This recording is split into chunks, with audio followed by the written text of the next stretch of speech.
OCAA champions against the Durham Lords, who fared out with a very nice record to end the season.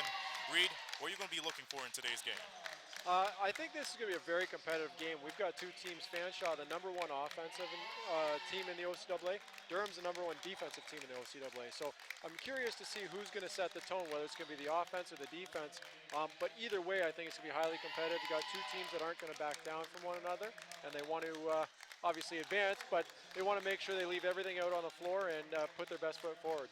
This has been a very sturdy Durham Lords team the last number of years. Same with the Fanshawe Falcons over in the West Division. And you heard what Heather LaFontaine, the head coach of the Durham Lords, says. It doesn't matter if you're playing against a different team or a team outside your division. What matters is you get the job done. And they are about 3 wins away from winning the championship. But same for the Fanshawe Falcons. Starting lineups are being introduced at the moment, this time for the Fanshawe Falcons.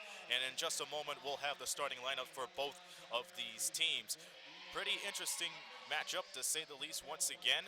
The Algonquin Thunder prevailed against the Lambton Lions early on, so they're looking in to see who will win out of this. Starters right here for the Durham Lords: Andrea Zulik, Emily Glendinning, Sierra Oliver, Kendra Oliver, and Katisha Brissette round out the starting 5 for Heather LaFontaine's Durham Lords. For the Fanshawe Falcons, Jessica Jordan, Michaela Wright, Shuat Andrew, Allison Cotton, and Natalie Warren rounding out the 5 for Bill Carrier's squad. So game is almost underway here. We have 2 more contests here in game 1, and this is game 2 of 4 here in the first day of the Women's Basketball Championship. We're glad you're here with us. We're live here at the Mont On Time Express broadcast booth, and glad you are here for the afternoon and for the weekend.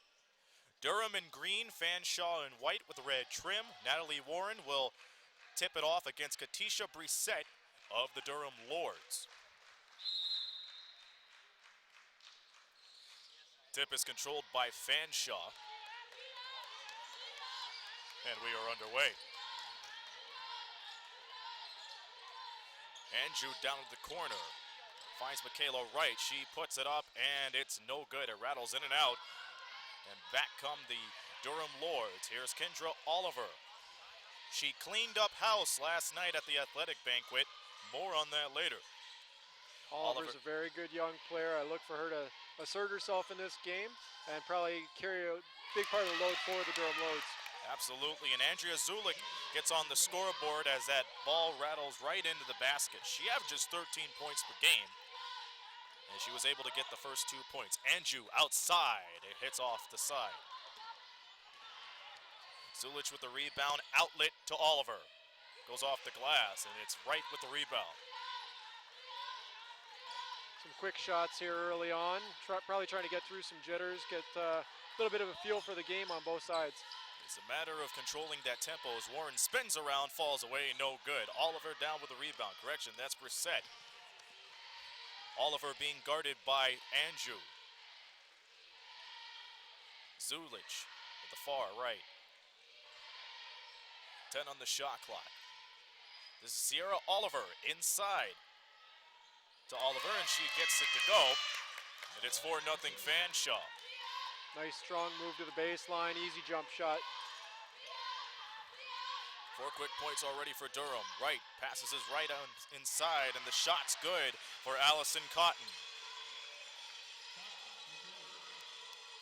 4-2 is the scores. We're just underway here in game 2 of day 1 here at the Women's Basketball Championship. We Digital Productions. Zulich looking for options down to the far corner. She finds Emily Glendinning. Glendinning back at the top 3 on the shot clock. Brissette's got a move. She fires it at will. It's no good. And Andrew picks it up. Andrew running the floor, loses control of the ball, but regains it. Right from downtown.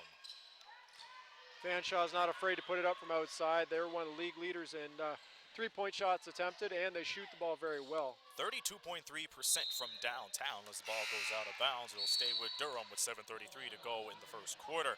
Into the game for Fanshawe is Ashley Leblanc. Played 17 games this year, the first-year guard from Wallaceburg. Had a career-high 11 points against the Lions on November 13th. Inbounds pass goes into Zulich. Right inside to Oliver. Over Andrew. Yes. You see very early on, Oliver's trying to assert herself inside. She's a very strong player. She got good position, nice move to the middle with an easy look. And that's what you have to do when it comes to taking advantage of the mismatch. As Andrew gets it from the top of the key, it's now 6-4.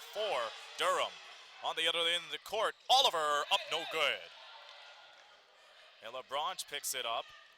2 passes later, it's Wright going right down to the basket, attacking Brissette, and draws the foul. She will head to the line. Nice to see Fanshawe looking to attack there. It's a team, they put up a lot of shots, whether it be outside, inside. They're going to keep coming, keep attacking. So, as I said, Durham's a good defensive team. They're going to have their hands full with Fanshawe on the offensive end. Fanshawe slowed down a little bit on the fast break as Michaela Wright's at the line. In the regular season, she shot 73% from the free throw line. She knocks down the first. 8th from downtown, 35.2%. 8 in total rebounds, 155, and was able to amass 6 double-doubles in the regular season. The second free throw is missed, and it will stay with Durham.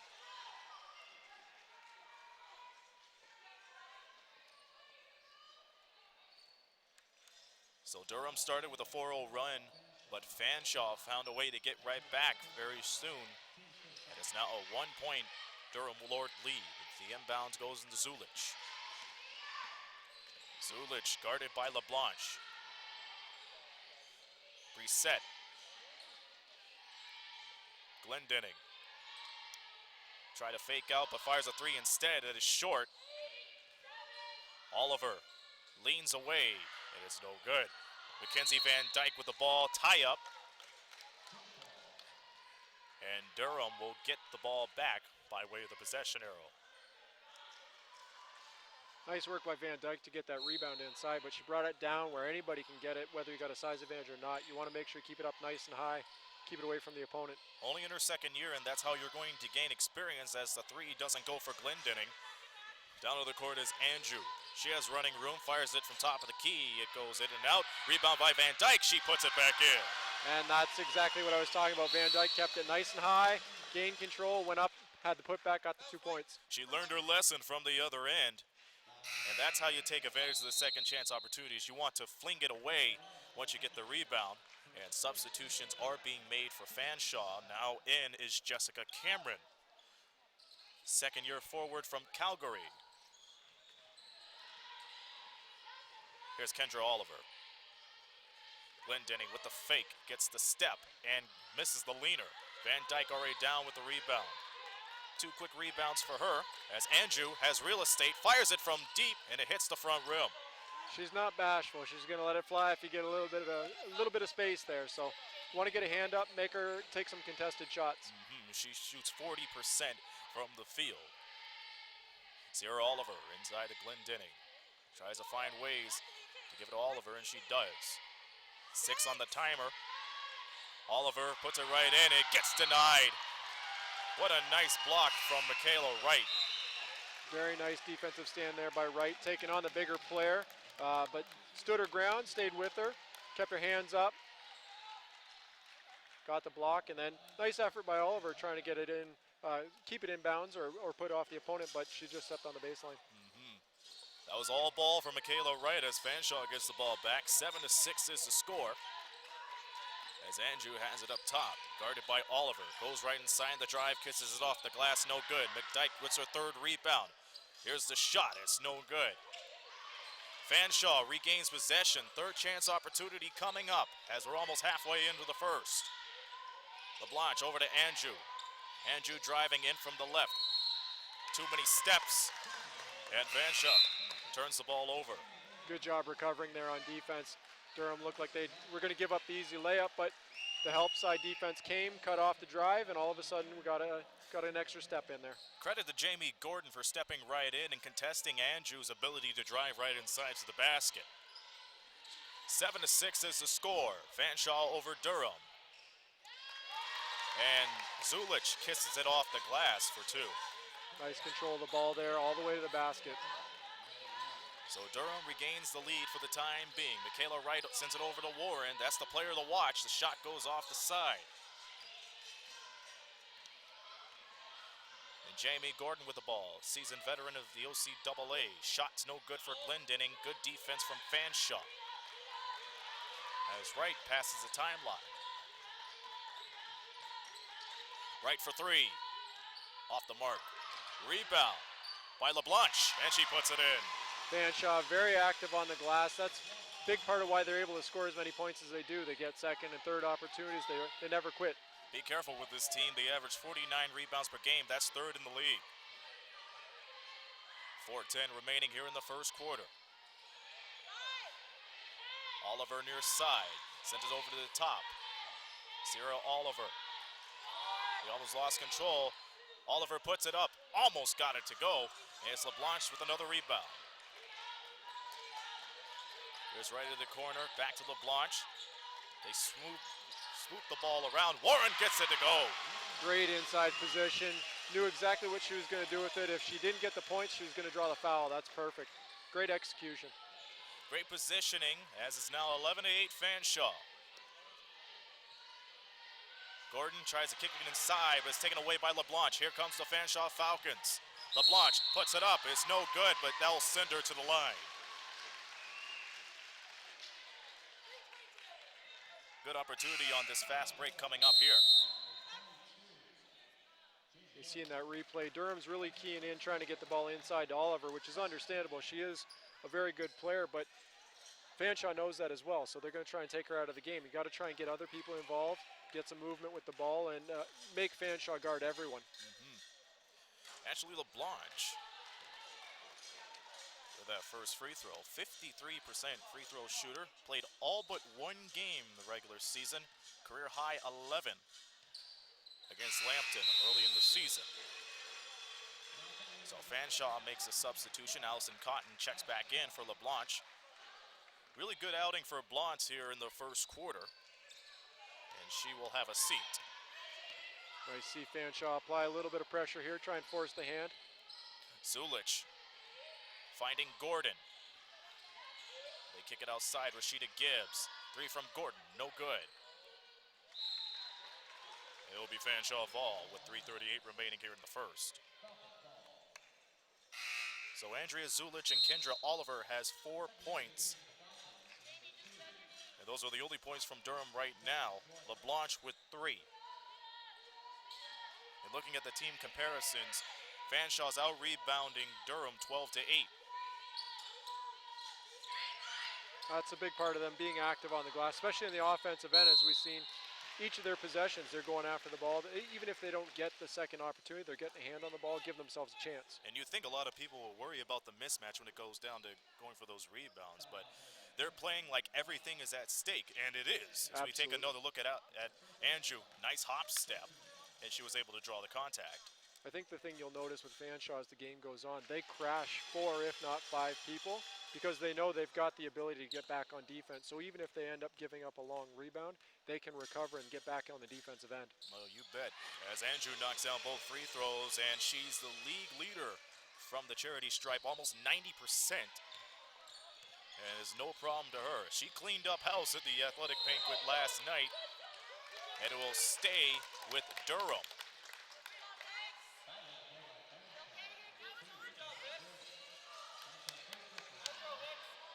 So foul on the play. Both of these clubs have 3 fouls. One more foul to give between Durham and Fanshawe. The inbounds pass goes into Zulich. Under 3 to go here in the first.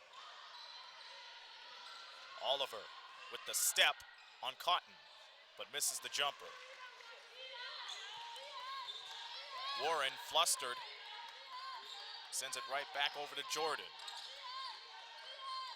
Andrew thought about the shot. Good decision inside for 2. That little hesitation dribble gave her just enough space to get that shot off. That was a nice play. 16-8 is the score. Fanshawe over Durham in game 2 of the championships. The 3 goes in and out, and Warren brings down the rebound. Cotton. That's just a good look for Natalie Warren. She gets 2 more. Well, that's unfortunate too. Gordon, I think, got tripped up there, hit the floor, and wasn't able to get back into defensive position, gave up an easy layup. Kickball called on the play. Katisha Brissett returns. in for Jamie Gordon. And we have 2 minutes to go here in the first. Rashida Gibbs with the ball, guarded by Jessica Jordan. Is taken away. Andrew puts it up and draws the foul. Nice job reading the passing lane, getting there, getting the easy steal, and then attacking the basket.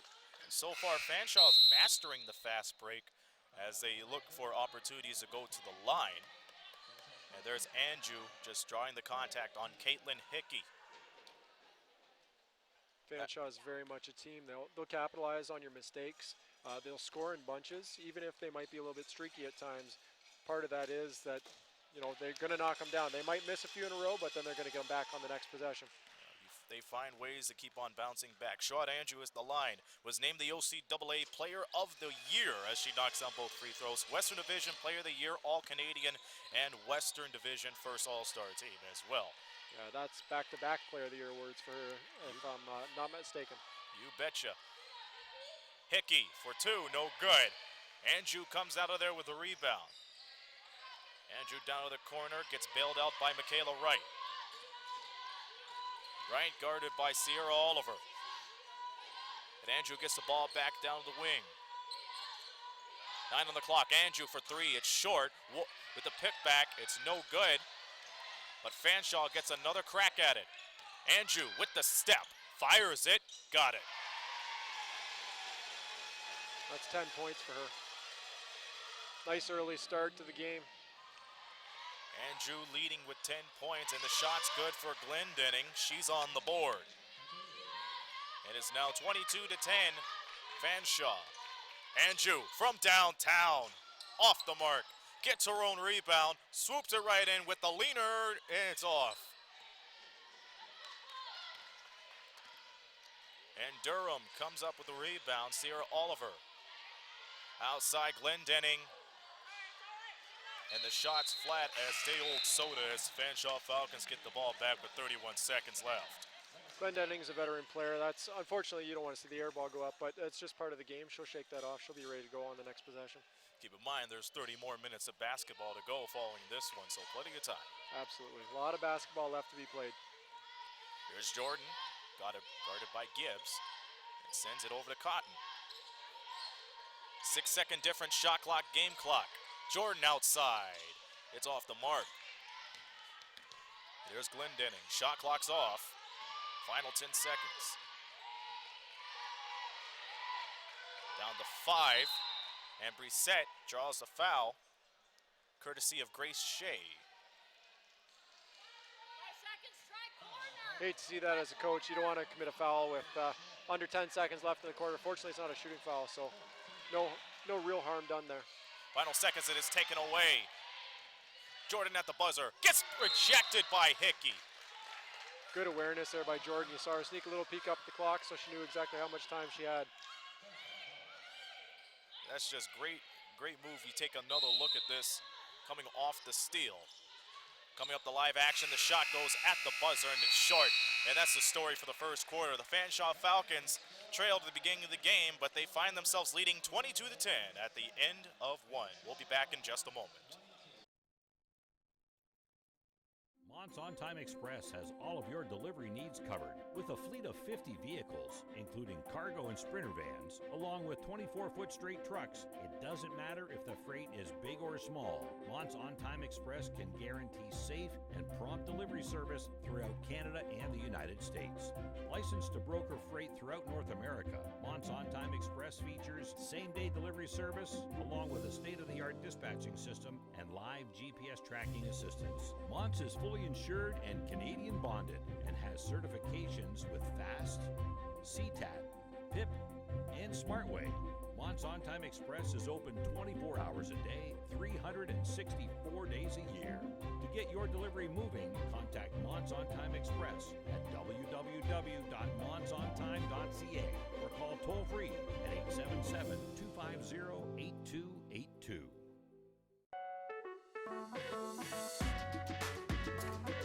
I want to understand why. I want this to be perfect. I want to be inspired. I want to be challenged. No matter the reason, our passion to learn brought us here.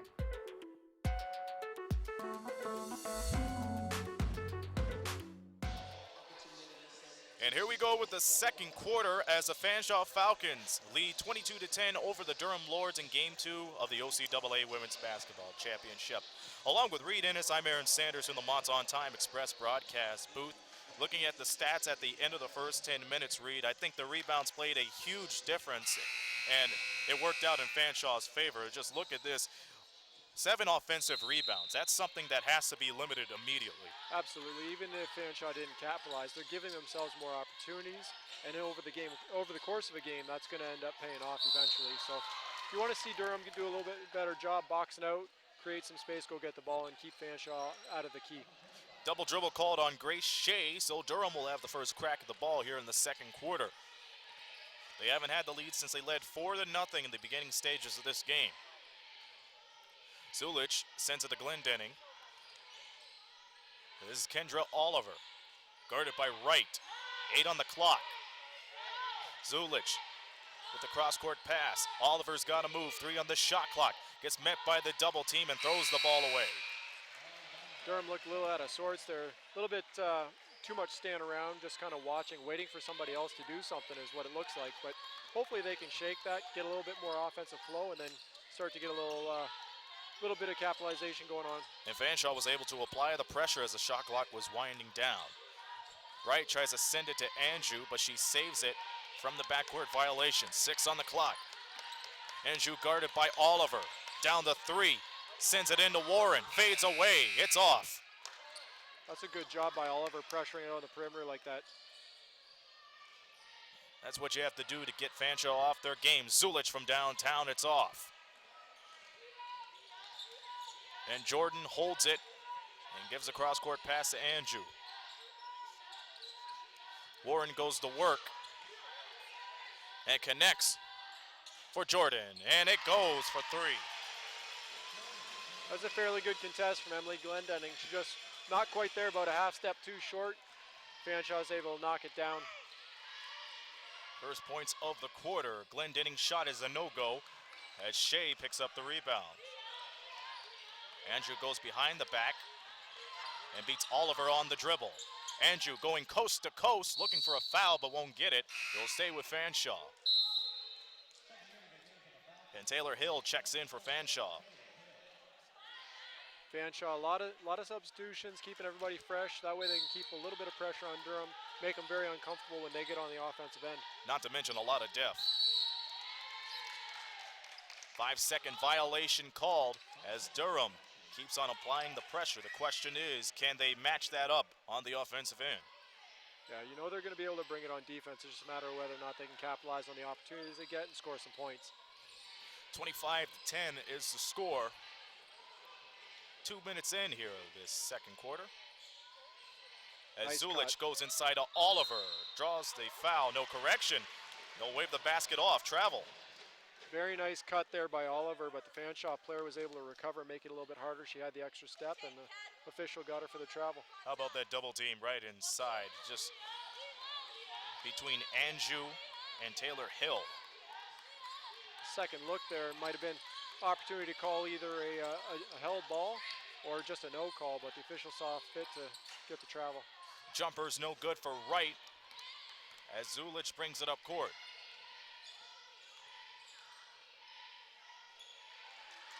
Glendenning finding Gordon. Quick passes from Durham. Oliver gets denied by Wright, but Oliver puts it right back in. Kendra Oliver. And Kendra has 6 for the afternoon. Jordan all the way. Loses control. Wright, what a step, but misses the floater.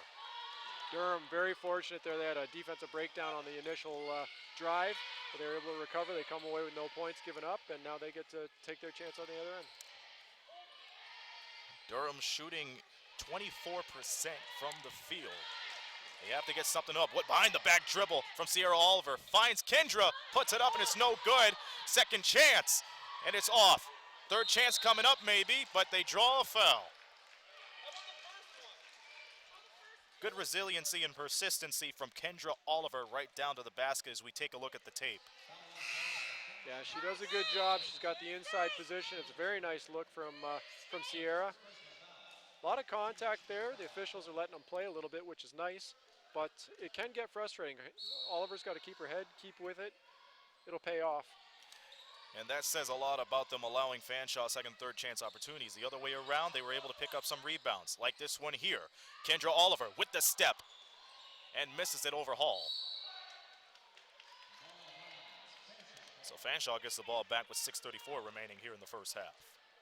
Durham's going to keep fighting. They're a good team. They've met some adversity this year. They fought through it. They know exactly what to expect from Fanshawe. They're going to keep coming. Durham with a 13-3 record. Beat the Conestoga Condors in the crossover playoff. Loose ball on the floor. It's a tie-up.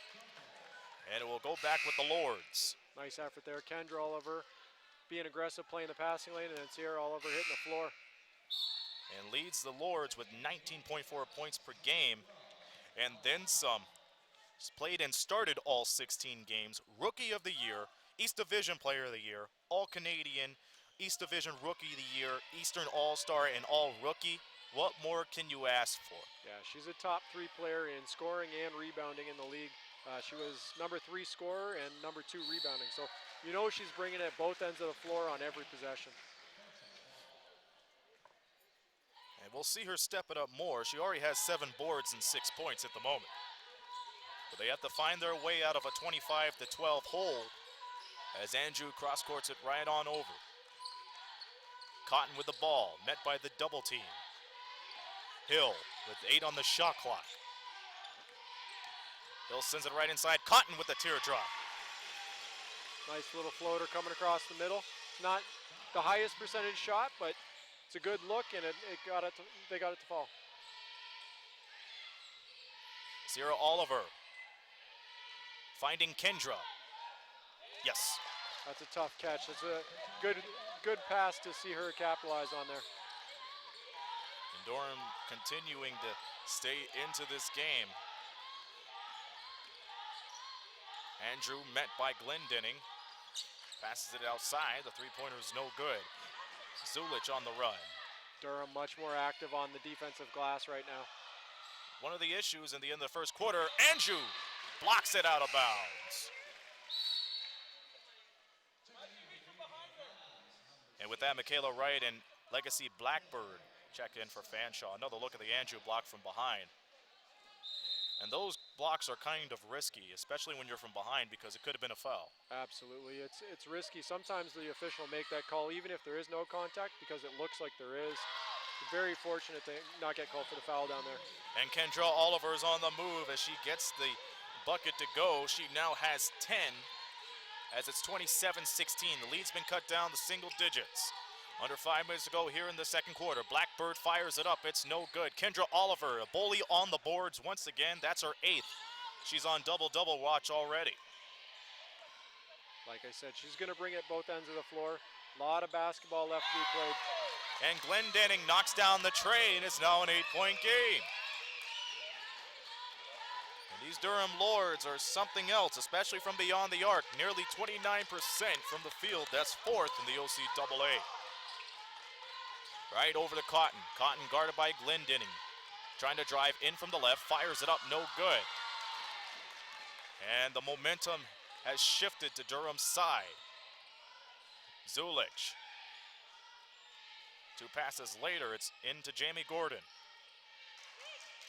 Much better movement here from Durham. Oliver spins around. Fires away. The tap dancer doesn't fall. There's a foul on the play. It'll be an offensive foul. Glendenning's trying to keep the ball alive there, but like we were just talking about, coming across from behind, it's risky. You're sometimes even going to get that call even if there is no contact. Better off to just get back, get set on defense, and try and get it back at this end. And for the first time, we'll have a barber's chair timeout. This time, it's called by Heather LaFontaine of the Durham Lords. So the Durham Lords with momentum as they are outscoring the Fanshawe Falcons 9-5 here in the second quarter. But still, a lot of things to take advantage of. Absolutely.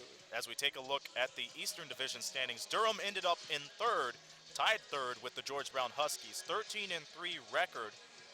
So they had a really good season.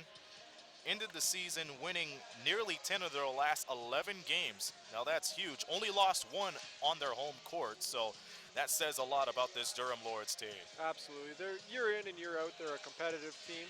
The East is a little bit top heavy compared to the West. The West is more consistent throughout, but the top half of that division is very strong. So to get 13 wins is an accomplishment no matter who you're playing against. Absolutely. Well, they play 16 games as compared to the 18 the West Division plays, but nonetheless, the competition is pretty much there. No question about it. Fanshawe coming out of this timeout. But then again, the Durham Lords have been taking care of business here in the second quarter. Thanks to Kendra Oliver, 10 points, 8 rebounds, and assists in her name, 5 of 13 from the field at the moment. Fanshawe has to find some way to stop the damage made by Durham in the last 2 minutes. What a feed inside, but it doesn't go for right. She was looking for the foul. Loose ball on the floor. It will be a tie-up, and it will go to Fanshawe. Yeah, I think Oliver was fortunate to get away with a little contact there across the forehead, but referees are, like I said, letting them play a little bit. What a feed for Wright. And she gets it over Jamie Gordon. So it's 29-19, Fanshawe over Durham here in game 2 of the women's basketball tournament here on We Digital. Oliver sends it to Zulich. Glendenning guarded by Cameron. It's Oliver. 3 on the shot clock. Gordon heaves away, and it goes in and out. Heartbreak City for the Lords as they lose control of the ball. Much more activity from Durham, whether it be setting up the offense or when the shot goes up, they're all crashing, which is good to see. A lot more life to their game right now than there was in the first quarter. Absolutely, a big difference. Under 3 minutes to go here. Fanshawe only trailed by 4 at the beginning stages of this game, and as you can see, they keep on applying the damage as Michaela Wright hits it from downtown. Yeah, she's about a 35% shooter from outside, so she will knock it down if you leave her open. 41% from the field is Wright in the regular season. Zulich guarded by Leblanc. 6 on the shot clock. And Wright goes down. The shot from Zulich at the buzzer hits off the top. He'll stay with Durham. Michaela Wright tapped it out of bounds. Nice job by Gordon there, getting inside position. All Wright could do was really slap at it, try to keep it alive, and end up going out of bounds. So once again, we talked about how many chances the Durham Lords have been opening up on. The ball will stay with the Lords, and we're seeing Michaela Wright becoming more involved defensively, and that slows things down for Durham as they have to inbound it from the sideline. Zulich guarded by Leblanc. An illegal screen on Jamie Gordon. Couldn't see for sure there. I think Gordon just got a little bit too wide, might have tripped up the Fanshawe player. Jamie Gordon, no stranger to the OCAA, played for the Humber Hawks for the last 2 years. Provincial and national champion as she takes away the ball. Oliver kisses it off the glass. Good night. Good strong finish, attacking a 1-on-4 situation. She was aggressive, which is what you want to see. And Fanshawe with the ball again. Oliver almost took it away. But great hustle. Once again, Sierra Oliver is just showing everything she has in her arsenal in this early stages of the ball game. Absolutely. You know what? That's an unfortunate foul to call, but you take it as a coach because she's being aggressive. She's trying to make things happen and trying to start the break going the other way. So you don't want it, but at the same time, you can live with it. Brilliant performance from her here in the first half. Andrew feeds it to Warren. Misses the reverse. It will stay with Fanshawe with 1:47 remaining here in the half. Stick around at halftime. Dominic Papa will have the halftime report here on We Digital Productions. Meanwhile, Fanshawe will inbound the ball. It's Andrew at the corner, guarded by Sierra Gordon. Andrew fakes the ball around and gets the ball back. 4 on the shot clock. Andrew goes for the floater with the right hand. No good. And coming out of there was Kendra Oliver. Leaning in for the 2 was Sierra, and is no good. And Andrew slows things down as she brings the ball up court. Jordan going through Glendinning. And Cotton gets the ball back from Warren and gets the jump hook to go. That's a tough shot, but you got to go nice and close like that. You give yourselves lots of opportunity. Under a minute here in the half. Fanshawe 34, Durham 21. Zulich looking for options, down to 10 on the shot clock.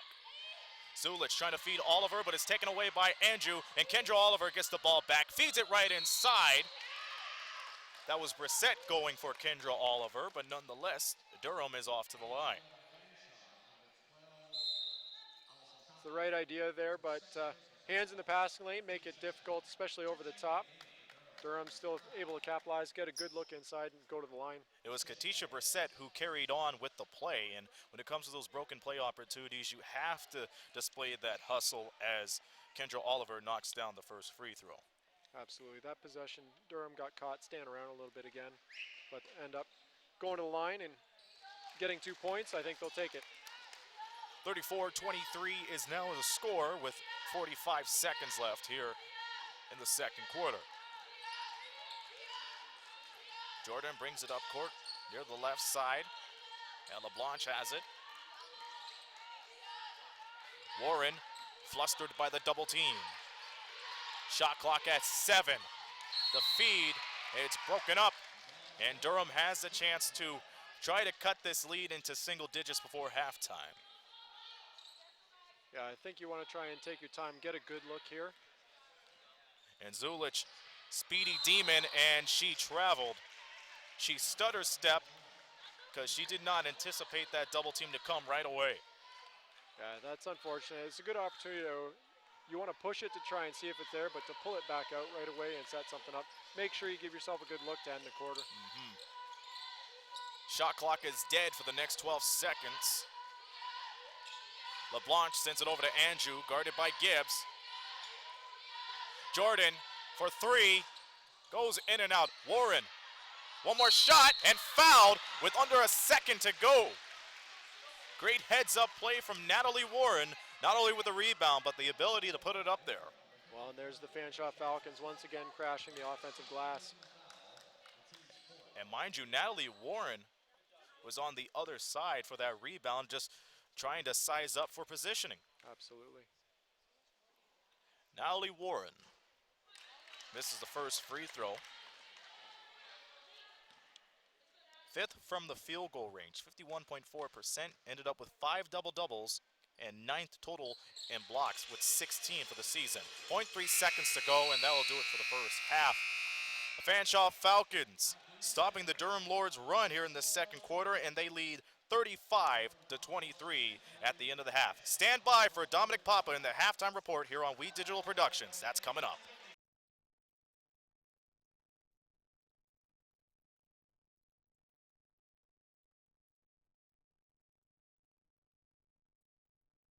Hey, Herman Moore here, Detroit Lions legend and 4-time Pro Bowl player. Hey, get your tickets and join me for the 15th Annual Westby Awards on Tuesday, March 10th at the Caboto Club. The 15th Annual Westby Awards are brought to you in part by Unifor Local 444, Lucier Glove and Safety, Hotham Building Materials, AM 800 CKLW, and We Digital Productions.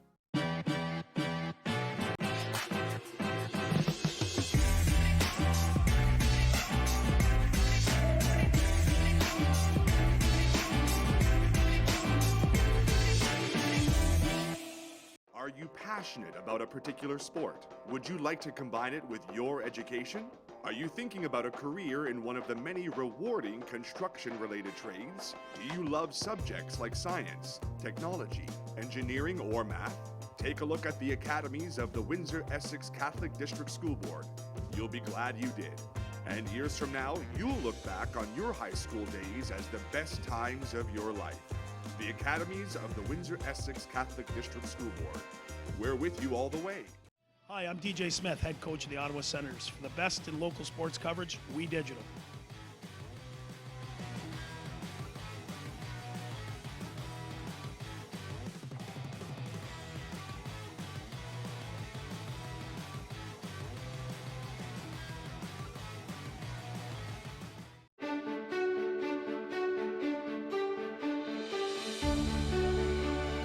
Here, it's about you. Your passion, your skills, stepping up to the challenge. It's here where we rise above, soar to our full potential, and where we become work ready. St. Clair College, it's time to take flight. Rise above the ordinary.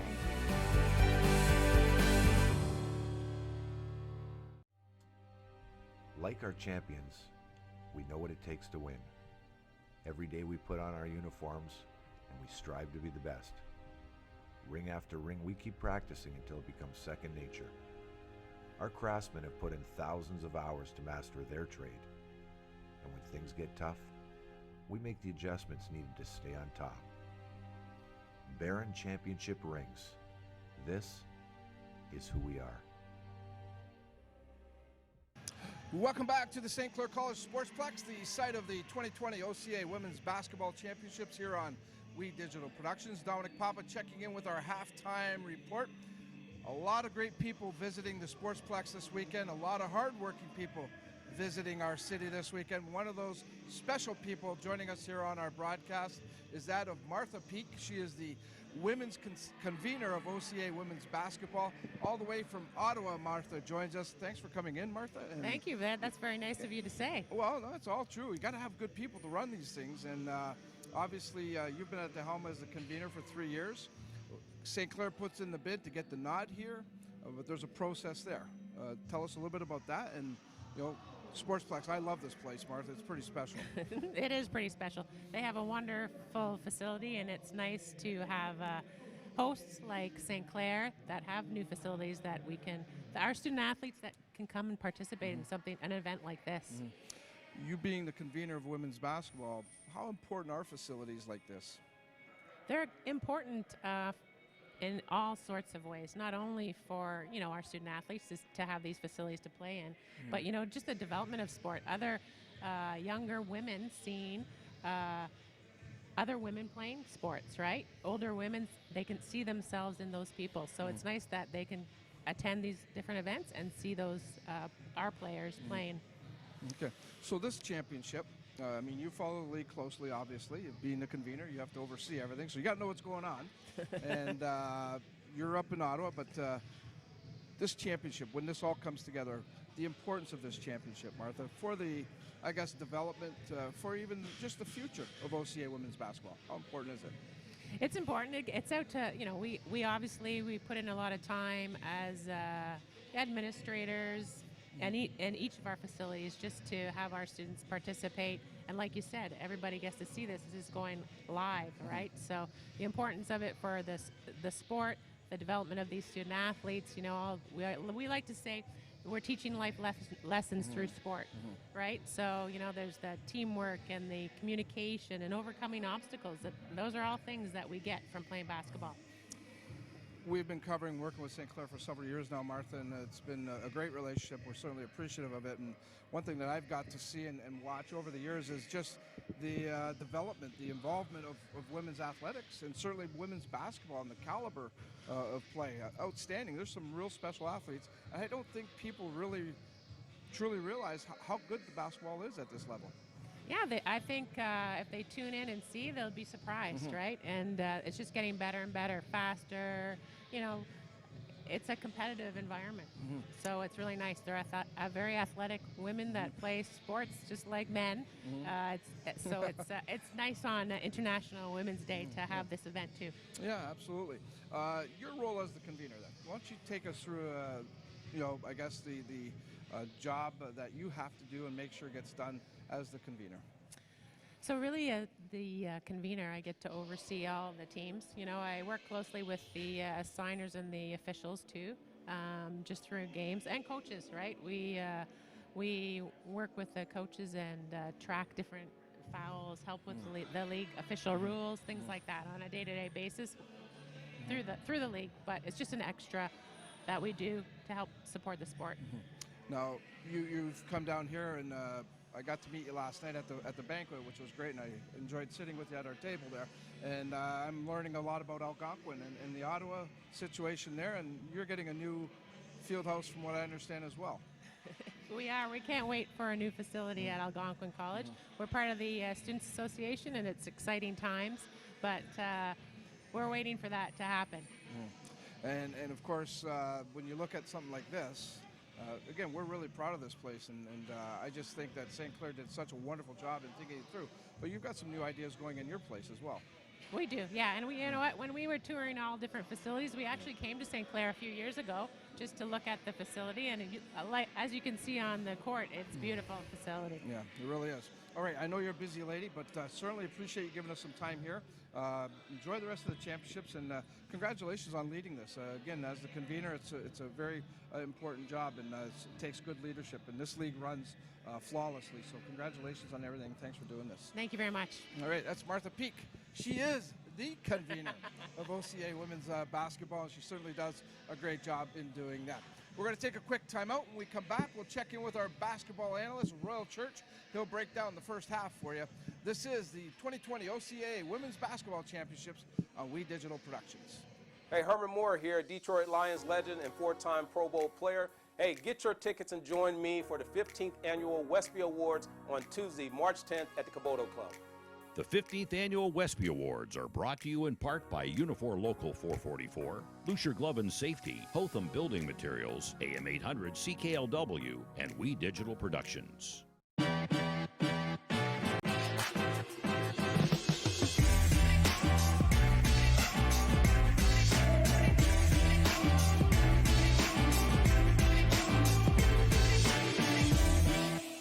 Are you passionate about a particular sport? Would you like to combine it with your education? Are you thinking about a career in one of the many rewarding construction-related trades? Do you love subjects like science, technology, engineering, or math? Take a look at the academies of the Windsor-Essex Catholic District School Board. You'll be glad you did. And years from now, you'll look back on your high school days as the best times of your life. The academies of the Windsor-Essex Catholic District School Board. We're with you all the way. Hi, I'm DJ Smith, head coach of the Ottawa Senators. For the best in local sports coverage, We Digital.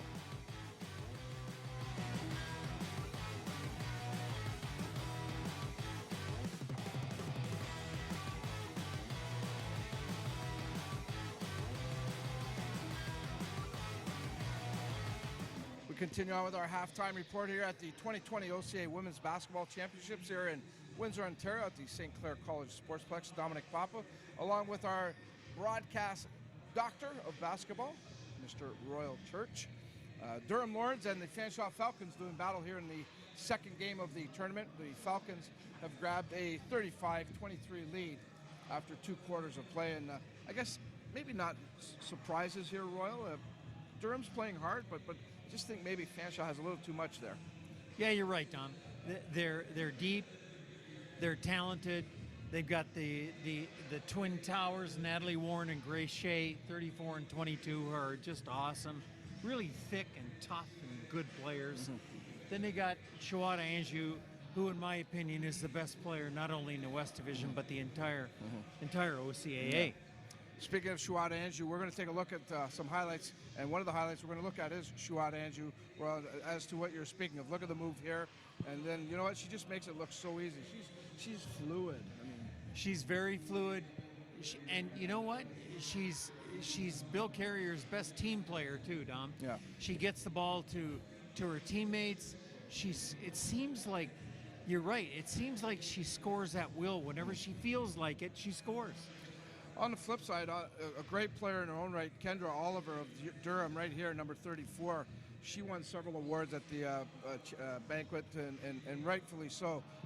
She was the All-Rookie Player of the Year. She made first-team All-Stars. She's dominant. What a future for this girl. Yeah, and I think it's her sister, Sierra, number 10. They're both very talented players. And this young lady right there, number 4, is also... yeah, that's Glendenning. Glendenning. She's Heather told me she's her best player usually. That was right with her three-point try. Here's the numbers after the first 2 quarters. Again, anything standing out to you there, Roy? Well, the shooting, the field goal percentage is 7 or 8 points, but that means a lot. That 7 or 8 points on the shooting percentage scale, Dom, means 10 or 12 points in the game. Not much to pick other than that. Although Fanshaw's had 10 free throws, made 7. Lords haven't been to the line hardly at all, only twice. Yep. Turnovers are close to even. So rebounds are even.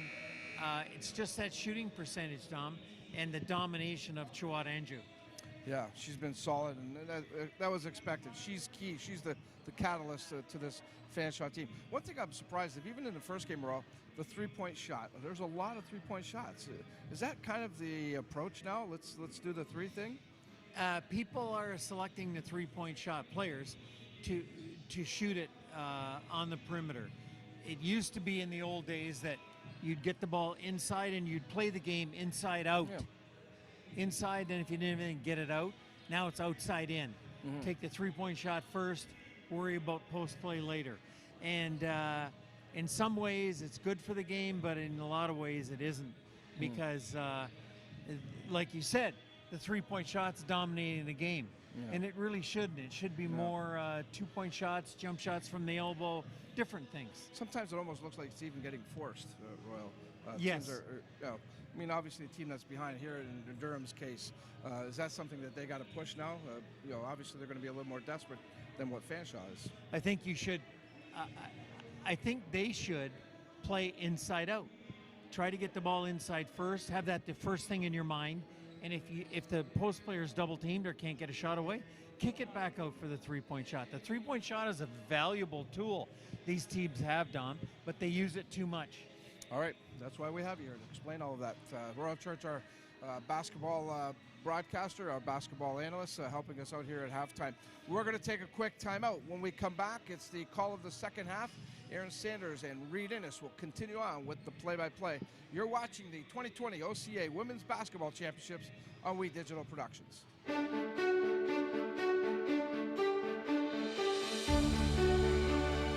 Here, it's about you. Your passion, your skills, stepping up to the challenge. It's here where we rise above, soar to our full potential, and where we become work ready. St. Clair College, it's time to take flight. Rise above the ordinary.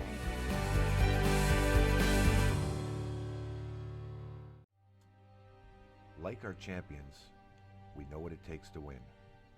Every day we put on our uniforms and we strive to be the best. Ring after ring, we keep practicing until it becomes second nature. Our craftsmen have put in thousands of hours to master their trade. And when things get tough, we make the adjustments needed to stay on top.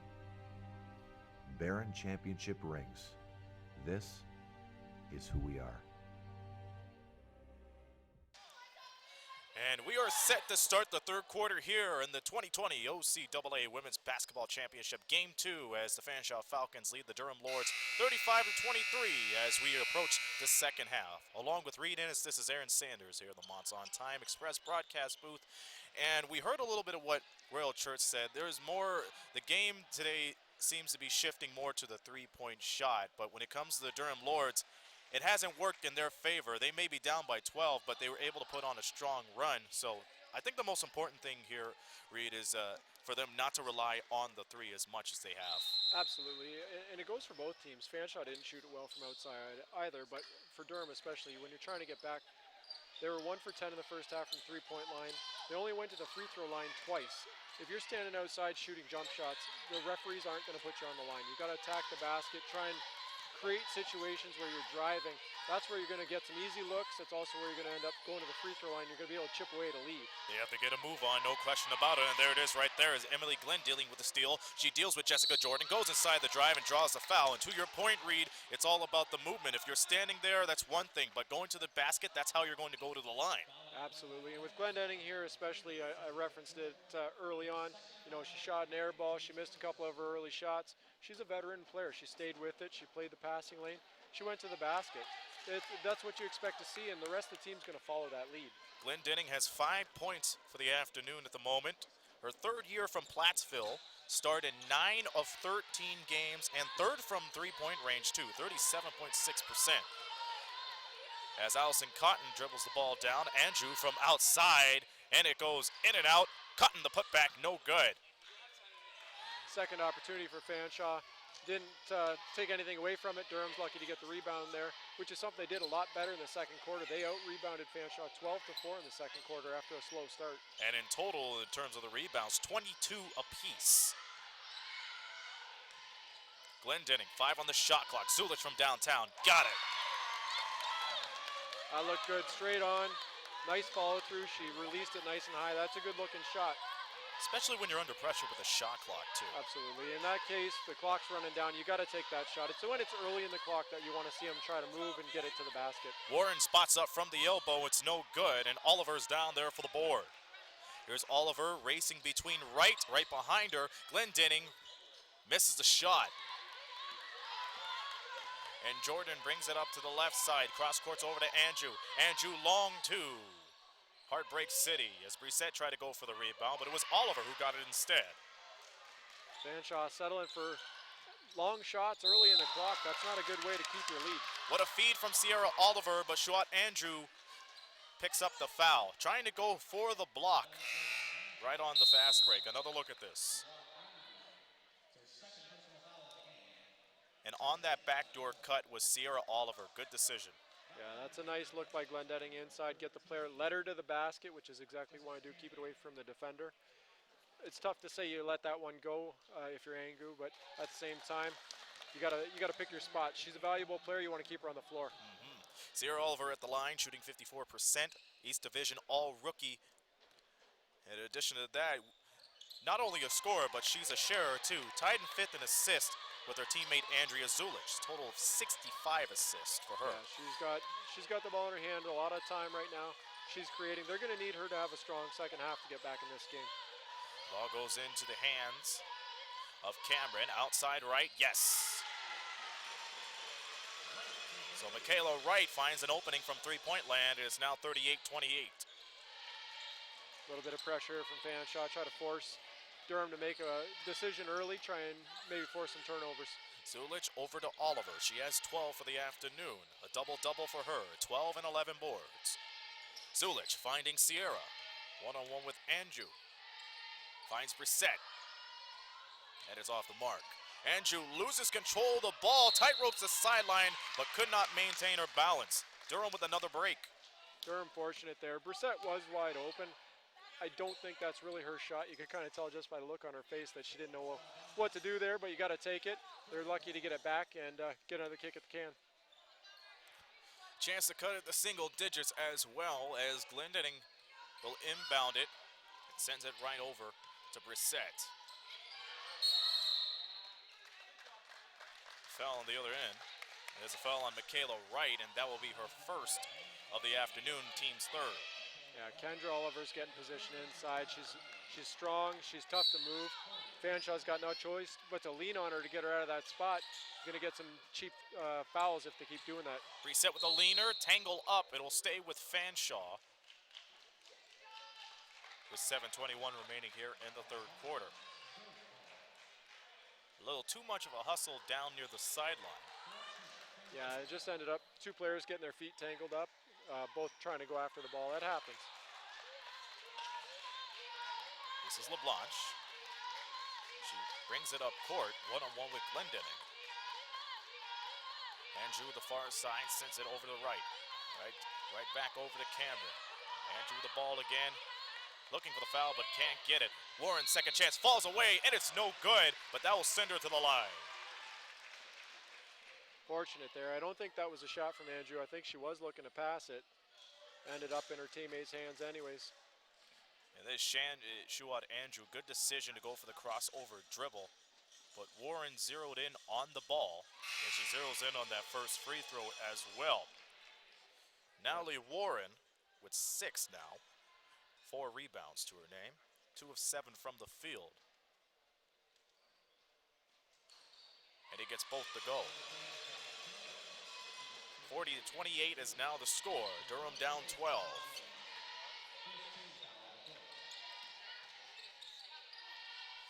Here's Zulich for three. Put her there. Very nice shot. Good job by Sierra to collapse the defense a little bit, open up the perimeter, and then able to knock that outside shot down. Right, going coast to coast, it's no good. Cameron tried to fight for the ball, but it's reset with the one with the board. 9-point game, 6:34 remaining here in the third. Durham stepping up the intensity offensively and defensively. Glendenny guarded by Warren. Zulich, another crack at the three. It's off the mark this time. Cameron met by the double team, and it's a tie-up. Good hustle there from Brissett, getting her hands on the ball, tying that up.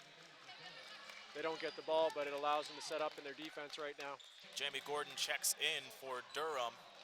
Meanwhile, Mackenzie Van Dyke and Allison Cotton returns to the floor for the Falcons. Durham's done a good job bringing this pressure, a little bit of full court action. Fanshawe is handling it, but it's creating a little bit of chaos for them. Fanshawe shooting 30.4% from the field as Van Dyke couldn't control the ball off of that chest pass. And it's Durham ball. They're shooting 26% from the field. 3-point percentage, that's another story, 23.1. But they have piled on to the rebounds, like you said, to start the second half.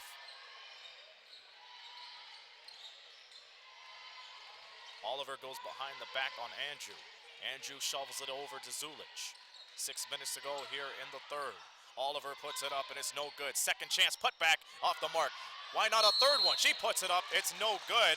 But to her credit, she's off to the free throw line. That's a great job staying with it. You know, she might have got hit on the first one. She definitely from here looked like got hit on the second one. The third one, she left the officials no choice but to make the call for, put her on the line. She followed through on the play and nobody on her right side to contest for that rebound. Kendra Oliver, double-double for her today as she knocks down the first free throw. And again, played and started all 16 games in the East Division. But the interesting stat is she scored more than 20 points in 7 of those 16 games. Yeah, and she's a problem inside. Like I've said, she's a very strong player. She's a smart player. Fanshawe wants to keep this lead and win this game. They got to get away to get inside and keep her off the glass. You saw in that play, there's 4 people standing around her, and she just kept going up and getting the ball on her own. And keep her out of the free throw line, too. She's perfect from there. Blackbird. And here's Wright. Yes. Gets the floater to go, and it's now 42-33. You know, even though they gave up the points, that was a good defensive possession by Durham. They forced the Falcons, into a tough shot late in the clock. So that's what you want to see. You want to keep that coming on the ensuing possessions. The fake by Glendenning, but the teardrop doesn't go. Warren is there for the rebound. Leblanc over the Blackbird. Blackbird shovels it right into Van Dyke. Van Dyke working with it, falls away, and it's short. Baseball pass over to Oliver. Goes coast to coast and puts it in. Great job protecting the ball with her body, going straight to the basket, nice and strong. And the Lords are back into this game. Full court pressure applied, and the Fanshawe Falcons break out of there. Leblanc breaks through. Blackbird thought about the three, but goes inside, shovels it in, and draws the foul. That's unfortunate. I thought we had a chance for a held ball down here. That would have been Durham ball.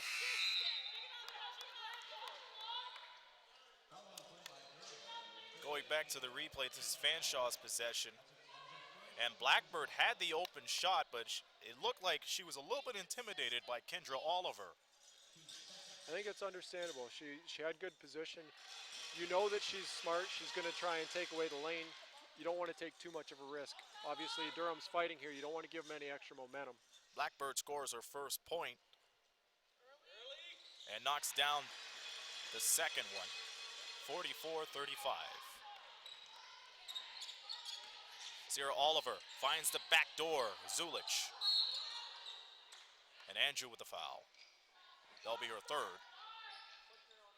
Actually, they called her out of bounds. I think Andrew was standing on the baseline when she made contact with the ball there. Good pressure regardless from the baseline. As Glendenning goes for the tray, it's off. Durham still very active on the glass. It's making a huge difference right now.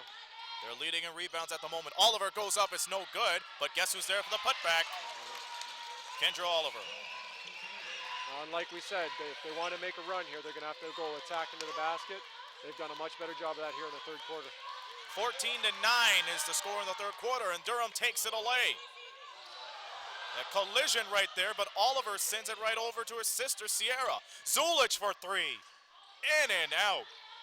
And Blackbird comes up with the board.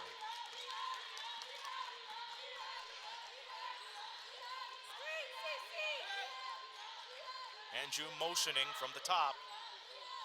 Andrew feeds it right into Warren. Warren goes to work on the mismatch. Traveling.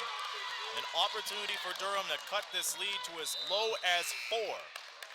Michaela Wright and Jessica Cameron comes in for the Fanshawe Falcons. It's another very strong defensive possession from the Durham Lords. And Warren took too many steps on that. A barber's chair. Timeout coming up. This time to Durham. And at this point, if you are in the huddle of Heather LaFontaine's Durham Lords, what do you do? I'm telling them to keep playing the way they're playing. You want to continue to bring the energy. You want to keep it up on defense, continue to box out and attack the glass. They're still losing, but they're in control of the game right now, even though Fanshawe has the lead. And we'll talk about more about that in a moment. But looking at the West Division standings at the end of the regular season, Fanshawe tied with a 17-1 record for the Humber Hawks, but Humber won the tiebreaker, so therefore Fanshawe ended up in second place. But they had an incredible finish to the season. The Fanshawe Falcons won 14 straight.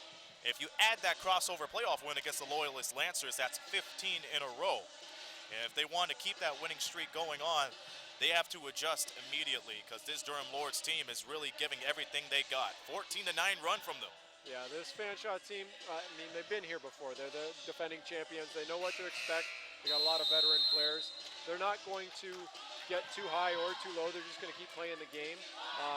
And that's exactly what you want. As a coach, it makes your job a lot easier because you don't have to do as much instruction. You can just encourage and keep their heads in the game. And you have a handful of veterans too. I mean, Michaela Wright, Bethany Miller, Jessica Jordan, Shuat Andrew, along with Sydney Kendall and the rest.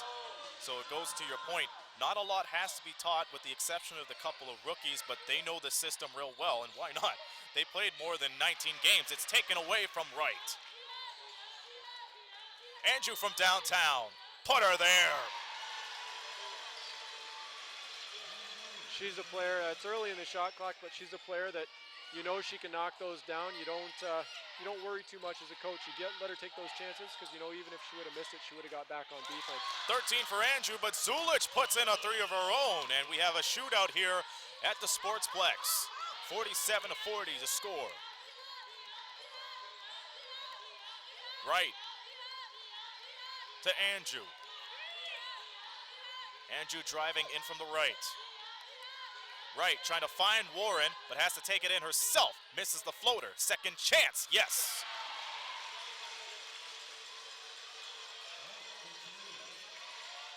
Kendra Oliver, very, very active down there. She did a good job playing defense, just unfortunately couldn't get around and grab that rebound. It's one of the few she hasn't grabbed. Glendenny from outside. It's short. And back come the Falcons. Wright breaking through the double team and sends it to Cameron. Unfortunately, that's the problem when you bring that full court pressure. It takes one misplay, all of a sudden it's broke, and you get easy shots down at the other end. 2:09 to go. Oliver with the ball. Glendenning at the corner. 9 on the shot clock. Gordon back over there. The shot from Oliver is no good. Fanshawe showing a little bit of zone there, trying to slow things down, clog up the middle. Andrew goes all the way. Teardrop is no good. And the Durham Lords continuing to show their prowess on the board. Sierra Oliver draws the foul on Michaela Wright. Another smart play by Sierra Oliver, attacking the defense. Don't let them get them set up. Don't let it get set up. Like I said, they're sitting in a zone now, so if they're out of position, it gives you a chance to get a better look. With a total of 332 points shot, Andrew ended up 4th in total points, 5th from three-point land, 36.2 points per game. Scored 20-plus points in 6 games and ended up 6th in the OCAA scoring in the regular season. Yeah, she's definitely a scorer. She brings it both ends of the floor, but she is known primarily as a scorer, and she can score in bunches. Sierra Oliver gets 2 free throws to go, and she has 7 points.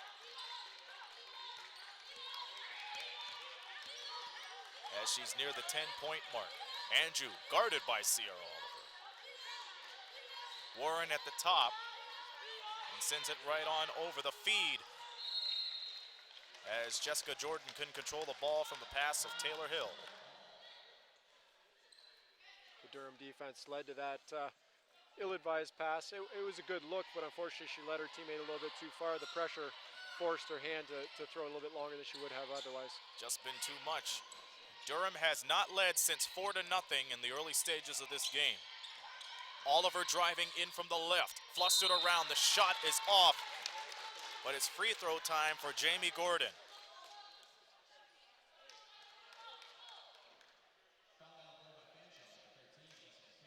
Nice drive on the baseline here by Oliver.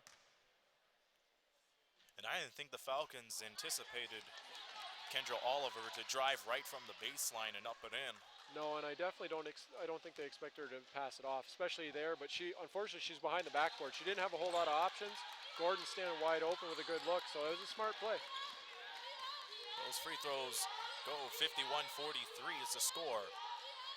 Approaching a minute here in the third quarter. Andrew from downtown got it. Baseball pass to Gordon. Can she control it? Yes, she does. Glendenning from outside. Almost got it to go. That would have been a difference maker right there. But Andrew keeps it up, crosses it over, fakes once, twice, puts it up and in. Durham showing a little bit of tired legs there. Both Kendra and Sierra Oliver late getting back. Led to an easy look inside for Fanshawe. Zulich and the Durham Lords trying to cut this lead back to as low as 10. Zulich dribbling, shoots it from the charity stripe, yes. Zulich has played well this quarter. She knocked down some shots. She's brought a little bit of pressure on defense. And she has 15. Kickball on the play will stay with Fanshawe with 10 7/10 remaining here in the third. Meanwhile, Ashley Leblanc checks back in for the Fanshawe Falcons. Very important here for Durham. You don't want to give up an easy look anywhere on the floor, but you also want to make sure you don't foul. This is a big defensive stop for Durham coming up. Cameron tried to feed it. Andrew bails her out. 6 seconds to go. And Durham with another foul. They have one more foul to give at this point. Team foul counts now at 3. So Andrew will inbound it. 6 7/10 to go. Inbounds over to Jordan. LeBlanc feeds it inside to Warren. Good look as the quarter runs out. And the Fanshawe Falcons found a way to get right back into this ball game, but they expanded their lead to 13. 58-45 is the score. We're at the end of 3. Fourth quarter after this message and word from We Digital Productions.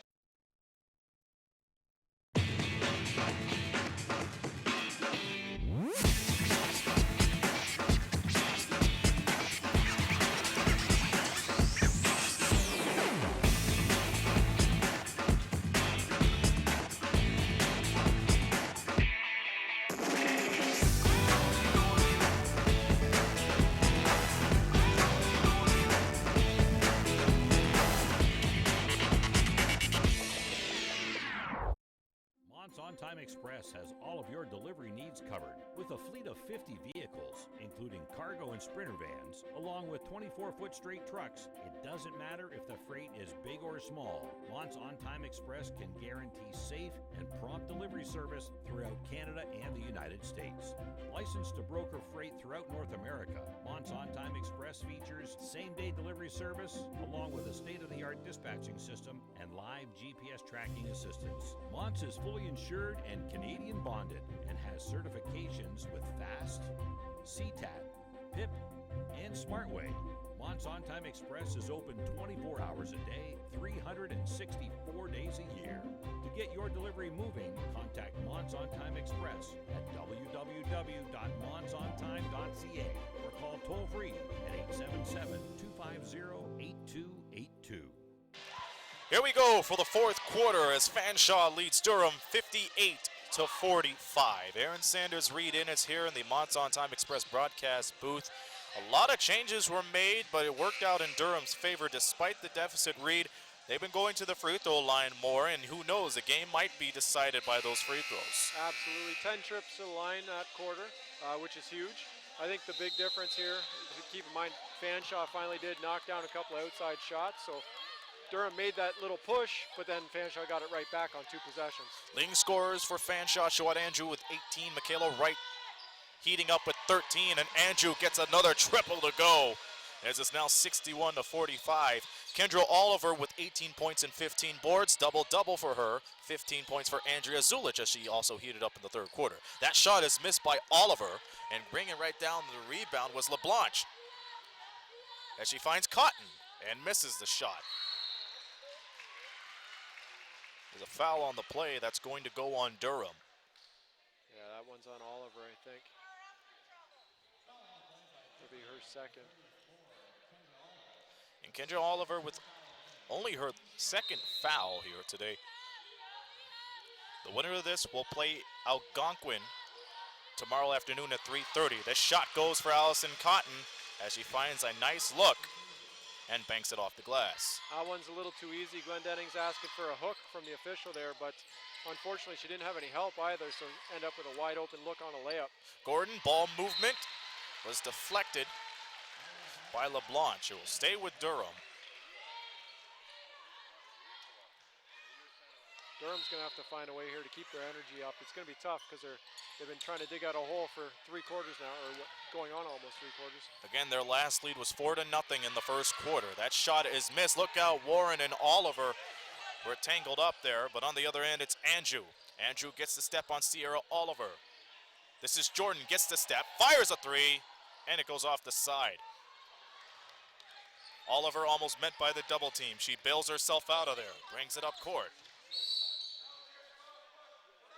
A lot of contact there a couple of times on Oliver. She stayed with it, kept her composure. She finally got the call. Bill Carrier not happy with the previous call. And on the other hand, we see Heather LaFontaine talking about the physicality in the last couple of possessions. Well, Michaela Wright comes in for the Falcons. And Katisha Brissett checks in for Durham. Brissett coming in, a little bit more of an inside presence. Gordon's very strong inside. Brissett's got a little bit more height, a little bit more length. Try and help on the glass. Well, we'll see if that depth advantage works out in Durham's favor. Zulich fires it up and it's off. There's Jessica Jordan with the ball. Jordan to Andrew, guarded by Oliver. Fires a 3 anyway, but misses it. Oliver's looking to go coast to coast, but she slows things down. Oliver driving from the left side. Brissett at the top. Pass batted away by Wright, but it's Oliver who finishes it off. Great job by Oliver to stay with that. Pass got deflected, she found it, she went and got it, and then got the 2 points. 63-47. Leblanc for 3. Goes in and out. But the Falcons save the ball. Andrew, another crack at the tray. Goes in and out like a fast food restaurant, but the ball goes the other way.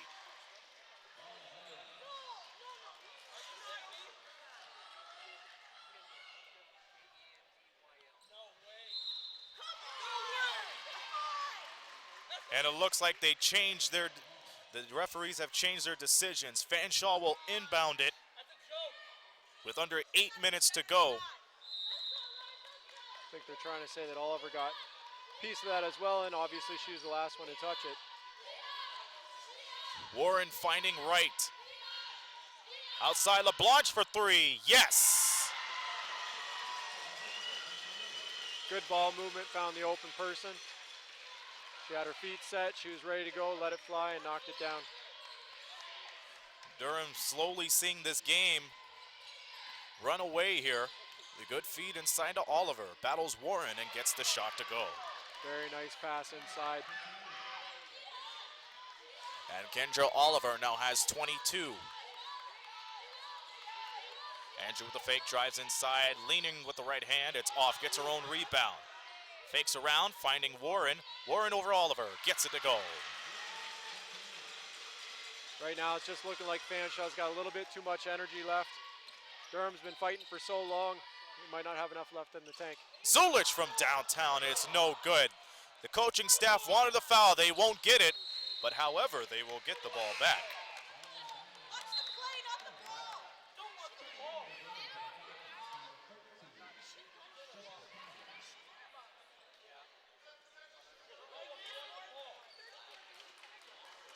It appears that Durham has obviously been unhappy with some of the checks right down to the basket. They wanted a foul on it, but regardless, they need to be careful because the last thing they need is a technical foul when they get the ball back. Absolutely, and you know, I commented on earlier in the game that the officials were letting the players play, which is a good thing. But then you get it down here where you're trying to dig out of a hole, you're trying to get back in the game, and you want to get those calls and you're not getting them. It can be very frustrating. Here's Oliver finding Brissette. She'll take a crack at it from downtown. It hits off the corner. It'll go to Fanshawe. That's a great hustle by Sierra Oliver to get in there, try and make a play. From here, it looked like she had knocked it off of Fanshawe player's foot, but the official saw it the other way. So 6:30 to go here in regulation. Fanshawe leading by 19. Remember, the winner of this will play at 3:30 tomorrow afternoon against Algonquin for a chance for an OCAA medal. That shot this time goes as Jessica Cameron gets on the scoreboard.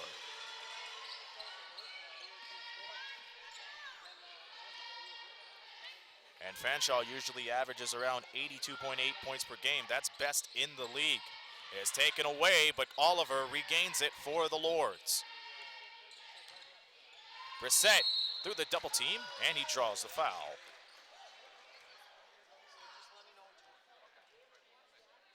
It's important here. The lead stretched out a little bit, but Durham's got to keep attacking, keep trying to get to the basket. It's a nice drive by Brissette. She didn't get it fall, but she's going to go to the line and get a chance at two. All she needed was for Michaela Wright just to get close to her hip. And that's where things just went down for the Fanshawe Falcons. Katisha Brissette at the line, and she misses the first. 61.5% from the line, and played and started all 16 games of the regular season. Her career high, 12 points against the St. Lawrence Vikings on January 29th. Second free throw goes. And Rashida Gibbs checks in for the Durham Lords. Meanwhile, Natalie Warren and Legacy Blackburn checks back in for the red and black. I see subs again there, trying to bring the pressure, keep the legs fresh so they can keep pushing.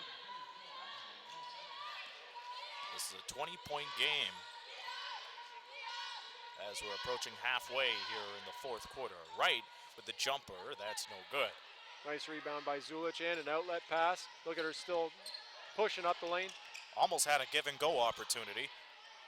But Zulich gets the ball back and connects for the three.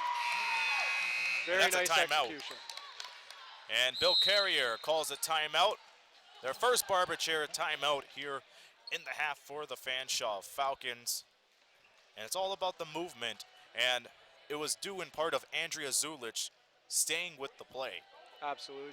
She created it on both ends of the floor there. She got the steal, she led the break, made the smart decision to kick it back out when they cut it off, and then spotted up, got her feet set, and knocked down the open shot. After this game, the St. Clair Saints, the host of this tournament, will play against the George Brown Huskies. That's going to be a good one, but it will not start until 6 p.m. here on We Digital Productions. JP and I will be on the call for that, and that's going to be an interesting one. St. Clair's first crack against an Eastern Division rival this season. But again, the winner of that will move on to the next round tomorrow afternoon. That'll definitely be a good game. George Brown, very good team. They always are. St. Clair, obviously, very strong year in and year out. I think it'll be a very good contest. Two teams that are very competitive at both ends of the floor. And both of these teams know a thing or two about establishing the press on the defense. So it's going to come down who plays the better defense here. Well, absolutely. And then the backside of that is who capitalizes on the mistakes that they can make. Or sorry, that they can force, not that they can make. That's right. The Algonquin Thunder is already in the Final Four in terms of an OCAA medal opportunity. Who will be next to get one step closer to the OCAA podium? Fanshawe or Durham? Right now it's Fanshawe with a 70-53 lead. Here's Blackburn trying to drive, feeds it right inside to Van Dyke. Outside right. It's no good. That would have counted as a 2 regardless. Oliver finding Zulich, who's been very effective since the second half began, but they turned the ball over. It's a ill-advised pass out there to Gibbs. I mean, it's the right idea, but Gibbs hasn't been in the game for a whole lot of time here. Might have been better off to just kind of bring it up, slow it down, and try and get a good look. Has played about 4 or 5 minutes in this game, and Fanshawe, in turn, turns the ball over.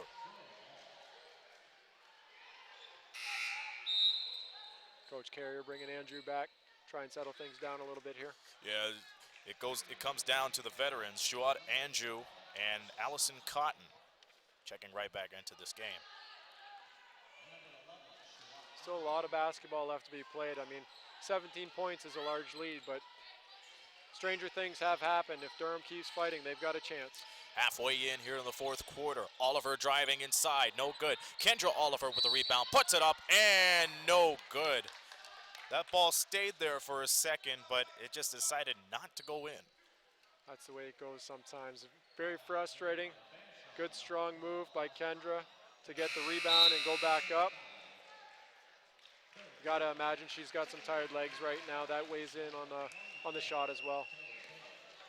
And it's amazing to see how the second chance opportunities keep on popping up for Durham as that free throw goes. Total rebound game right now. Fanshawe 39, Durham 38. And Oliver knocks down both free throws. Key here for Durham's gonna be getting some stops. It's great that they've been making Fanshawe work late in the clock, but unfortunately they've got a very limited amount of time. You want to get some stops a little bit earlier and then try and capitalize, bringing it down the other way. But you don't want to rely on the 3 at this moment. No, I wouldn't. Personally, I wouldn't yet. I mean, 15 points it's definitely not an insurmountable lead. I think you got to try and get as many easy looks as you can. Try and force Fanshawe's hand, drive to the basket, have them put you on the line, and wait until you absolutely have to rely on the three-point shot. And a beautiful fadeaway from Natalie Warren as she picks up 11 points today. 72-55 is the score. Gibbs feeds it to Kendra and scores, and that'll send her to the line. Very fortunate there that Kendra Oliver capitalized. Sierra Oliver is wide open. You see her on the other block. Completely missed, but Kendra Oliver capitalized, knocked it down. Looking to get a three-point play here. She's knocking on the doorsteps of 30. She now has 27 points off after that free throw. Fanshawe has no more fouls to give. Durham has 2. Durham needs to use that to their advantage. Keep going to the line. Blackburn swings the ball over to Andrew for 3. In and out. Man alive, that's a tough shot, but Durham has a chance to capitalize on it. Gibbs from the corner, hits the corner. Oliver swipes down another rebound, met by the triple team, flings it up, no good, but Glending's there to pick it up, but can't get it to fall. That's a tough miss. She was wide open. It's almost too open. That was a shot they needed the most. And Sierra Oliver with the foul. That's her 3rd. Yeah, the Durham coaching staff still looking for the call to go the other way. They might have had a bit of an argument on that one. The ball remains with Fanshawe until Blackburn knocked down the triple. Well, they count that as a long 2, but it's a 16-point Fanshawe lead. Glendenning inside to Oliver. Misses the opportunity. And it's one of those opportunities where for Durham, that's usually their bread and butter. It absolutely is. Not just with Oliver. You can see when they get inside, they're very strong with the ball. You have to imagine right now, Kendra Oliver's played a lot of minutes in this game. She's carried the load. She's got to be tired. And to constantly have 1, 2, sometimes 3 Fanshawe Falcons leaning on you, it's going to wear you out. And Oliver misses the shot. 27 points, but get this, 20 rebounds. Gibbs takes it away. She'll take it in herself, but it's a little bit short. Oliver with another rebound and the bucket. Make that 29 points and 21 rebounds for Kendra Oliver. That's a heck of a performance. There's still 3 minutes left to be played. And she's playing a season high right now as Wright's shot goes far to the east side. Oliver feeds it in to Oliver. That's an Oliver connection, and she now has 31. That is her season high. Durham's just going to keep chipping away. They're trying to bring the pressure on defense. Got to be smart here. You want to move your feet, make sure you're not reaching. Andrew trying to find somebody, but it's no good for Jordan Brankevelt. Still no need to rush here. They want to get good shots. Zulich for three, off the mark. Gibbs tried to go for it, but can't. Wright hits the deck, taken away by Gibbs, but taking it right back this time around was Blackbird. Ahead of the pack, Hill with the finger roll. What a reverse.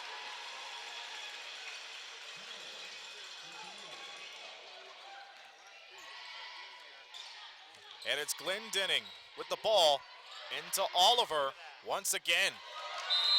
33 points.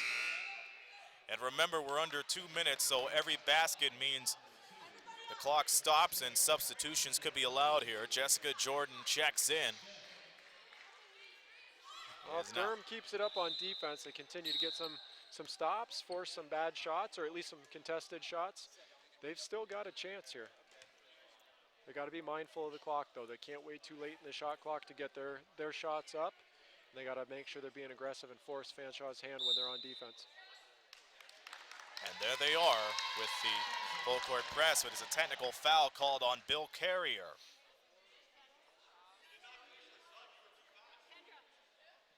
Durham still into this game, and because of that, not only they get the technical, but they will retain possession. And who else to put to the line than Kendra Oliver? That was her first miss from the charity stripe today. Yeah, it's unfortunate. You know, she wanted to knock that down, obviously. Fanshawe benefits, though. It was a dead ball technical, so they still retain possession. I'm glad you cleared that up. Fanshawe with the ball, but Durham with that full court pressure. The Falcons break out of it. Hill, loose ball on the floor, but putting it right back and in was Grace Shea. And I think that might have been the dagger. Gibbs trying to drive from the baseline. Travel's called.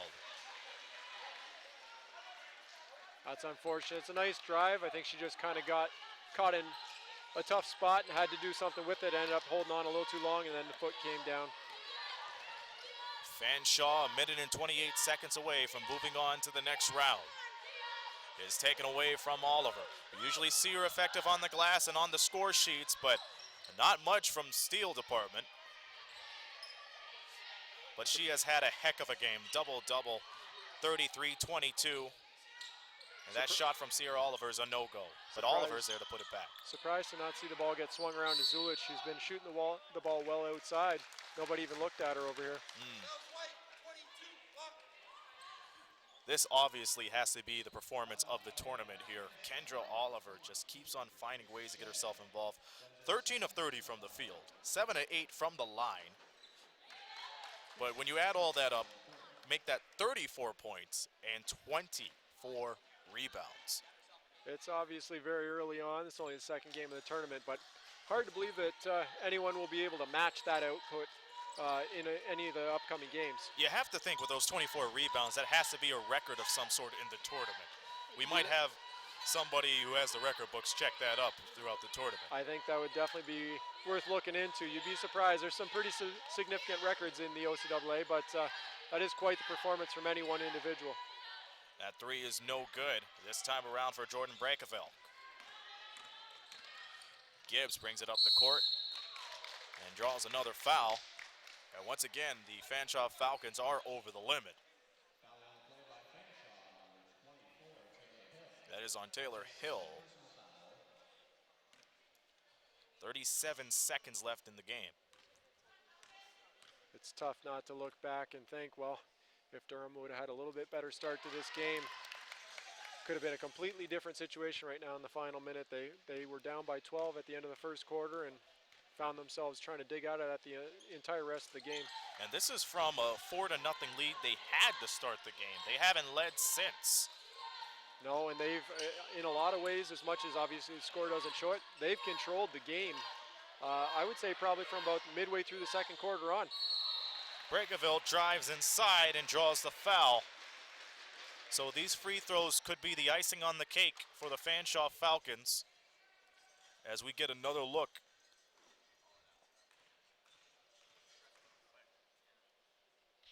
Yeah, it's a pretty easy call there. Oliver was just trying to recover, play defense. There wasn't a whole lot she could do. And Kendra Oliver, very well disciplined. Only 3 fouls for her today as those free throws go for Jordan Breakeville. Maybe the icing on the cake here as Fanshawe is seconds away of meeting Algonquin in the second round of this championship. And Oliver will have another chance at the free throw line. She's spent a lot of time there today. She's gunning for 37 points at the moment. She has 35, 9 of 10 from the free throw line. They were only down by 14 and they went up to 19. And Oliver knocks down the first free throw. Once again, coming up, we'll have post-game coverage with Dominic Papa, and then at 6 p.m. we'll have the St. Clair Saints and the George Brown Huskies here on We Digital Production. That's Game 3 of the OCAA Women's Basketball Championships. Ball stays with Fanshawe after shifty hands from Rashida Gibbs. Not giving up at all, as it's now 79-70. But of course, the big takeaway from this game, Kendra Oliver with 37 points, 24 rebounds. On Fanshawe's side, Shuat Andrew is able to take care of business. Backcourt violation with 4.2 seconds to go. Yeah, the 2 best players on each of these teams obviously stepped up big time today. Unfortunately, Durham just didn't have quite enough to get the job done. One more Barber's Chair timeout for the Durham Lords, as they will try to find a way to cut into this lead much more before the buzzer.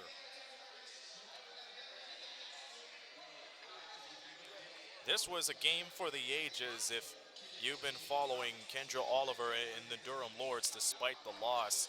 But looking at the other scoring, Andrea Zulich with 18 points. She rose to the occasion in the second half because there were times where we said that if she keeps this intensity up on the defense, you know that's going to shift over for the offensive side, and that worked out for her. Sierra Oliver, the third leading scorer, with 6 points, 6 rebounds, and 6 assists. But looking at Fanshawe's side, 3 players in double digits. Shuat Andrew, 21, Michaela Wright, 13. Same with Natalie Warren. Yeah, it's some very strong performances on both sides. Like I said, Durham has made a push several times, but Fanshawe's been able to answer the bell, and they're going to come away with the win. And unfortunately for the Durham Lords, their season comes to an end here. Final seconds.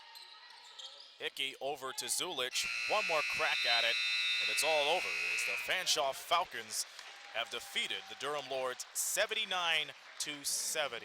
Stay where you are. We have post-game coverage coming up here on We Digital Productions.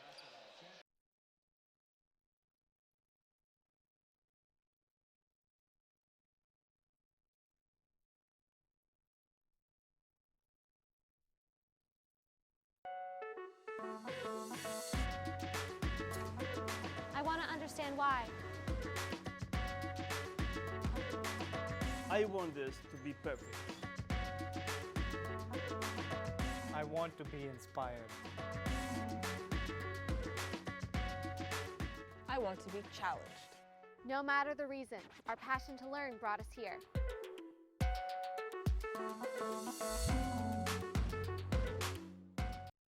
Hey, Herman Moore here, Detroit Lions legend and 4-time Pro Bowl player. Hey, get your tickets and join me for the 15th Annual Westby Awards on Tuesday, March 10th at the Caboto Club. The 15th Annual Westby Awards are brought to you in part by Unifor Local 444, Lucier Glove and Safety, Hotham Building Materials, AM 800 CKLW, and We Digital Productions.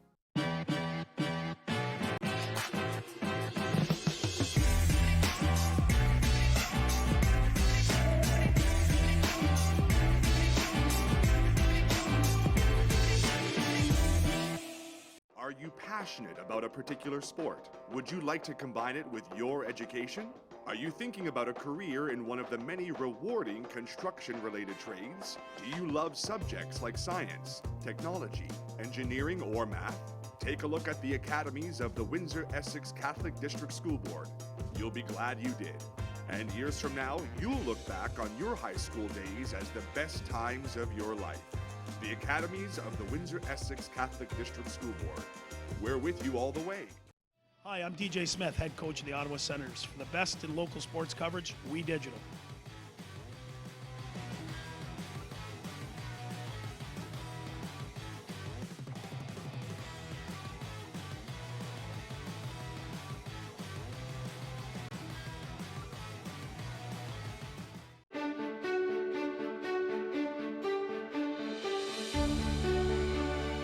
Here, it's about you.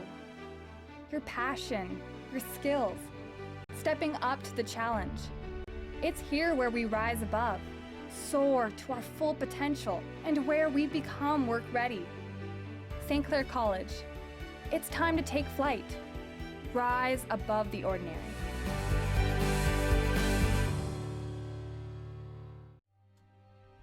Like our champions, we know what it takes to win. Every day we put on our uniforms and we strive to be the best. Ring after ring, we keep practicing until it becomes second nature. Our craftsmen have put in thousands of hours to master their trade. And when things get tough, we make the adjustments needed to stay on top. Baron Championship rings. This is who we are. Welcome back to the 2020 OCAA Women's Basketball Championships here on We Digital Productions. We're coming to you from the St. Clair College Sportsplex. Our second game has just been completed. The Fanshawe Falcons prevail over the Durham Lords 79-70. The player of the game for the Falcons, the veteran Natalie Warren. Yeah. Natalie Warren. For some reason I said Warner earlier, but Warren, Natalie Warren. Good stuff. You get a game ball. Talk to me about the game here, Natalie, how you thought your team played. Definitely can do better, especially coming down to the end. Defense needs to pick up. We need to do better containing their all-stars. We let a girl drop, I think, 35 points, which is not okay.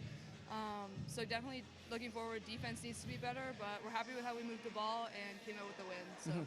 Yeah, you know, Durham's not an easy team. I mean, you know, they came into this tournament with a pretty good record, and you know, they played over in the East Division as well, so you don't get to see a lot of them. Yeah. It was kind of a different matchup for you guys. Probably a pretty good game to have at this point in this tournament. You want to be challenged a little bit. Yeah, for sure. Yeah, it's nice to have somebody that's going to like make us stay on our toes. Like, we don't want any easy games going forward, because all the games from here on out are going to be tough. So we want to be prepared and make sure that we're giving it all and prepared for every game to come. Talk to me about your game. I know we got to talk yesterday, Natalie, and this is the last run for you, and you know, you've been pretty successful at this tournament. I know you'd like to get another gold medal around the neck there. Of course. So you're a step closer to that, but your game overall here and how you felt you contributed here in this game. Yeah, I thought I did okay, kind of stealing and getting under the basket, finishing okay. I got to the free throw line a few times, which was nice. I don't often get to the free throw line as much as I'd like to, so it was nice that I was able to get there. And then just finding the open players and going for rebounds and all that stuff. We shoot quite a few threes sometimes, so it's nice to get in for the rebounds if there's any long ones, or else if they just fall under the basket and try for a putback. So that's kind of my job. You know who your opponent's going to be tomorrow now. You're in the semifinals. Yep. Algonquin Thunder, an outstanding team, 15-1 Eastern Conference champions. Again, it's another one of those crossover games, so a little bit different for that reason, I guess. But sure. as you just said, and I couldn't agree with you more, Natalie, it's not going to get any easier. What do you think of that opponent tomorrow, Algonquin? And I'm sure you've watched them. Yeah, we watched a little bit of the game beforehand, and then we had to warm up, so we didn't see all of it, but I'm assuming we'll have the film from the game earlier, so we'll be able to watch it and kind of see what they do. I think we've been like a little bit prepared in the fact that we have their games from in the season and stuff as well, so if anyone was watching game tape, we can do that a bit beforehand. But yeah, it'll be exciting to play somebody new. We always like to change it up. Sometimes it can get like a little repetitive playing the same teams over and over, so it's nice to play a few East teams. Congratulations on this game. Thank Congratulations on player of the game. Appreciate it. Natalie Warren doing a great job for the Fanshawe Falcons. Her team moves on to the semifinals. They'll be in competition again tomorrow here at the championships against the Algonquin Thunder. So that's a story you can get in, Natalie. I know you probably want to get changed up. We certainly appreciate Natalie giving us some time, but that's it for this, our second broadcast. Again, we have 2 more telecasts to do to take care of day 1 here of the OCAA Women's Basketball Championships. We'll be back here in about an hour from now. It's going to be the St. Clair College Saints right there, the hometown team, taking on the George Brown Huskies. Our broadcast time will start at approximately 5:55 p.m. And of course, 6 p.m. we'll bring you all the action live. Justin Prince and Aaron Sanders will have the call for you. So that's the story up to this point. 2 games are in the books. We're going to take a break, feed the crew, and we look forward to seeing you back here at 6 p.m. for more great collegiate basketball action. On behalf of everybody here at We Digital Productions, this is Dominic Papa. Thanking you for tuning in. Take care, everybody. We'll see you again soon.